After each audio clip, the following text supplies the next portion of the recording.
ಜಾತ್ರೆ ಒಳಗೂ ಹೊರಗೂ ಜಾತ್ರೆ ಜಾತ್ರೆ. ಕೆಲವೊಂದು ಹೆಸರುಗಳೆಲ್ಲ ಎರೇಸ್ಡ್ ಬೇಡವೇ ಬೇಡ. ಅವರು ಊಹಾ ಪೋಹ ಕಲ್ಪನಾ ಲೋಕದ ಮಹಾರಾಜ. ಅಲ್ಲೂ ಇರ್ತಾರೆ ಇಲ್ಲೂ ಇರ್ತಾರೆ ಆದ್ರೆ ಎಲ್ಲೂ ಸಲ್ಲದಿರ್ತಾರೆ. ನೋಡಲು ಸುಂದರ, ಮನಸ್ಸು ಮುಗ್ಧ, ಆದ್ರೆ ಬುದ್ಧಿವಂತಿಕೆ ಇದೆ. ಆ ಒಳಗಡೆ ಪ್ರಪಂಚದ ಆಟ ಪಾಠಗಳನ್ನ ಅರ್ಥ ಮಾಡ್ಕೊಳ್ದಿದ್ರೆ ಜಾಸ್ತಿ ಕಾಲ ಉಳಿಯಲ್ಲ. ಊಟಕ್ಕೆ ಉಪ್ಪಿನಕಾಯಿ ರುಚಿ ನಿಜ, ಉಪ್ಪಿನಕಾಯೇ ಊಟ ಆಗ್ಬಿಟ್ರೆ ಒಂದ್ ಸ್ವಲ್ಪ ಬಾಯಿ ಕೆಡುತ್ತೆ. ಹೌದು ಸ್ವಾಮಿ, ಹೌದು ಸ್ವಾಮಿ, ಹೌದು ಸ್ವಾಮಿ, ಹೌದು ಸ್ವಾಮಿ. 3 ವಾರಗಳ ಕಾಲ ಮನೇಲಿದ್ರಿ, ಯಾರ್ಯಾರು ಏನೇನು ಅಂತ ತುಂಬಾ ಚೆನ್ನಾಗಿ ತಿಳ್ಕೊಂಡಿದ್ದೀರಾ. ಸ್ವಲ್ಪ ಮಟ್ಟಿಗೆ ಅದು ತಿಳ್ಕೊಂಡಿರ್ತೀರಾ. ಎಸ್, ಅವ್ರ ಹೆಸರು ಹೇಳ್ತಾ ಹೋಗ್ತೀನಿ. ಅವ್ರ ಬಗ್ಗೆ ನಿಮ್ಮಲ್ಲಿರುವಂತ ಒಪಿನಿಯನ್ ಒಂದೊಂದು ಲೈನಲ್ಲಿ ಹೇಳ್ತಾ ಹೋದ್ರೆ. ಕಾಕ್ರೋಚ್.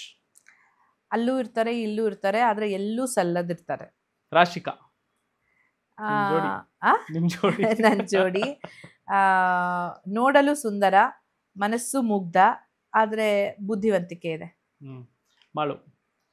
ಮಾಳು ಹೊರಗಡೆ ಪ್ರಪಂಚವೇ ಬೇರೆ, ಒಳಗಡೆ ಪ್ರಪಂಚವೇ ಬೇರೆ.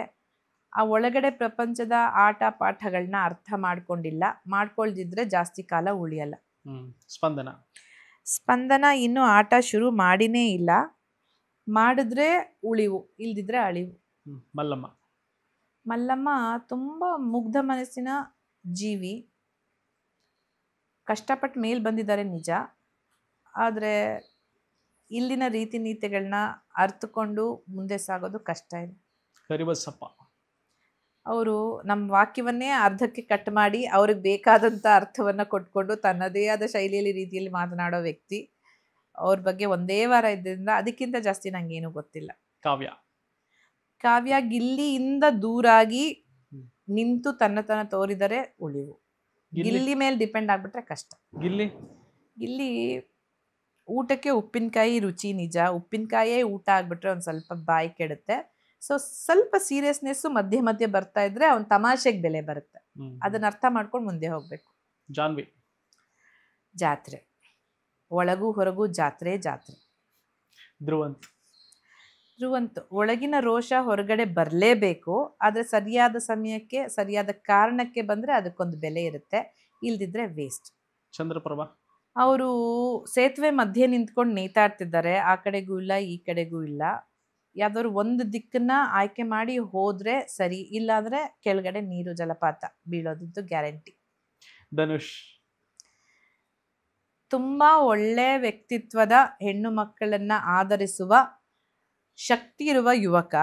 ಅನವಶ್ಯಕವಾಗಿ ಆ ಶಕ್ತಿಯನ್ನ ಎಲ್ಲೂ ಬಳಸಲ್ಲ. ಬೇಕಾದ ಕಡೆನೂ ಹಾಗೆ ಬಳಸದೆ ನಿಂತು ಬಿಟ್ರೆ ಇಲ್ಲಿಯವರೆಗೇನ ಹಾಗೆ ಮುಂದುವರಿಯೋದು ಕಷ್ಟ. ಸತೀಶ್. ಯಾರವರು? ಯಾರವರು?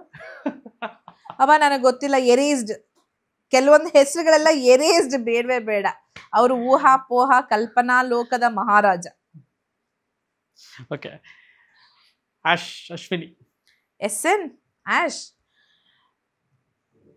ತುಂಬಾ ಮೆಚ್ಯೂರ್ಡು, ತುಂಬಾ ಸ್ಪೋರ್ಟಿವು, ತುಂಬಾ ತಿಳ್ಕೊಂಡಿದ್ದಾಳೆ, ತುಂಬಾ ಜೀವನ ನೋಡಿದ್ದಾಳೆ.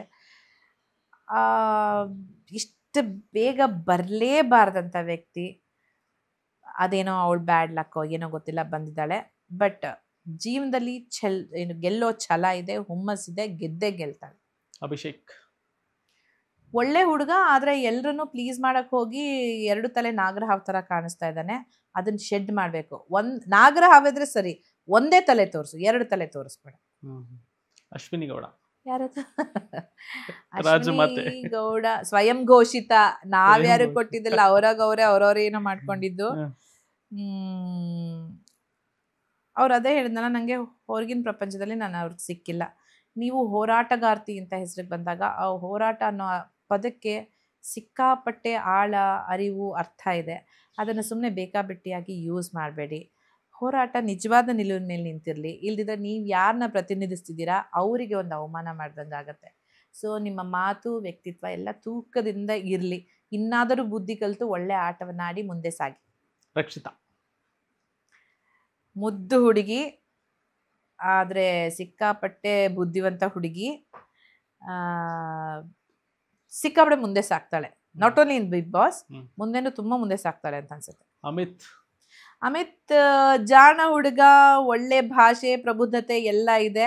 ಆದರೆ ಬಿಗ್ ಬಾಸ್ ನಲ್ಲಿ ಅವಕಾಶ ಸಿಗ್ಲಿಲ್ಲ. ಹೊರಗಡೆ ಅವಕಾಶಗಳಿಗೆ ಕೊರತೆ ಇಲ್ಲ, ಸರಿಯಾಗಿ ಸದ್ಬಳಕೆ ಆದ್ರೆ ಸೂಪರ್ ಸಕ್ಸಸ್ ಖಂಡಿತ. ಮಂಜು ಭಾಷಿಣಿ ಮಂಜು ಭಾಷಿಣಿ, ನೀವು ಹೊರಗಡೆ ಈಗ ಕಾಣ್ತಾ ಇರೋದು, ಒಳಗಡೆ ಇದ್ದಿದ್ದು ಎರಡೂ ನಿಜ. ಅದ್ರ ಹೊರತಾಗಿ ಬೇರೆ ಏನೂ ಇಲ್ಲ. ಸಾದಾ ಸೀದಾ ಸಿಂಪಲ್. ಪಕ್ಕಾ ನಂದು ಏನಂತ ಹೇಳಿದ್ರೆ, ಪಕ್ಕಾ ಕರ್ನಾಟಕದ ಅನ್ನ ಬೇಳೆ ತಿಳಿಸಾರು ಊಟ. ನನ್ನಲ್ಲಿ ಮಸಾಲ ಪಪ್ಪಡು, ಚಿಲ್ಲಿ ಚಿಕನ್ನು ಅದೆಲ್ಲ ಏನಿಲ್ಲ. Simple and straight. Okay. Top 5 contestant ಯಾರು?